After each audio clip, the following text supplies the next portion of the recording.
Hi, this is Mary Kopczynski, the CEO of RegAlytics, with your update on this week's 27,421 alerts from 14,641 agencies.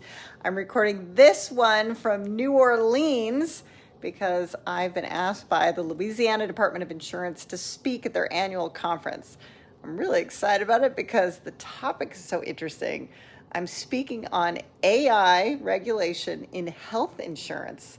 As some of you have been watching me speaking and post about the ever-evolving AI landscape, this one was really fun because the last time I updated my report was 2024, and man, oh man, everything has doubled every year in terms of volume. Double the regulators that are regulating and double the regulation from the regulators each year. But what exists now that didn't exist then was the Claude plugin for Excel. And as a self-professed freak of the sheets, I had so much fun reviewing the last 5 years of 33,000 regulatory alerts on AI and using Claude to categorize them, analyze them. So the regulator of the week is the Louisiana Department of Insurance because I'm here for them. And the topic of the week is, at their request, AI in healthcare regulation. So interestingly, of all the AI alerts we've tracked since 2020, only one alert on this topic appeared in 2021, and a second alert appeared in 2022, and that was it, where AI was specifically focused on healthcare regulation. So it really wasn't until 2023 when all of that started heating up. So, like my last update, I'm going to pick 3 states to just show 3 different patterns that I'm seeing in the space. And we're going to start with Colorado House Bill 261139, signed by the governor in May, and it's effective on January 1st of 2027.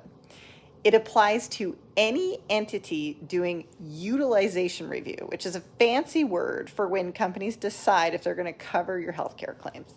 Anyway, if these entities use an AI system to help decide coverage, the Colorado law requires they do 4 things. 1, they have to tell the regulators. 2, they cannot do it on group data. It has to be on an individual by individual basis. 3, any denial cannot be solely on AI output. So a human will have to review and sign that off. It can be used to speed up approvals, but not denials.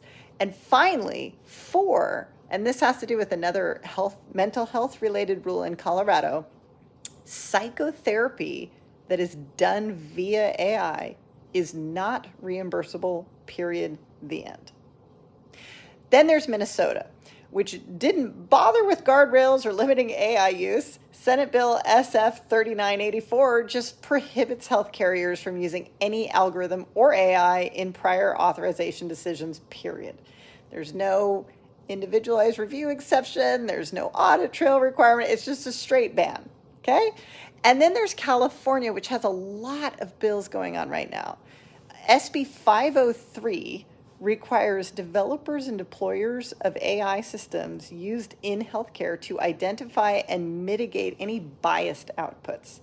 And they have compliance reports that have to start this January, and then they have to have third-party audits of their work by 2030. SB 903 regulates AI by licensed mental health professionals. It's limited to administrative stuff only, and it's barred from recording therapy sessions or making any independent therapeutic decisions. AB 2575 covers clinical decision support systems with AI. It requires that the details are shown to the clinicians. But this other part I thought was really interesting. It actually protects the workers who override AI outputs. Anyway, there's so much going on in the space, and it's all just so fascinating to watch the laboratory of the states. So wish me luck on my speech, and reach out if you need a more comprehensive look at what's going on in this area.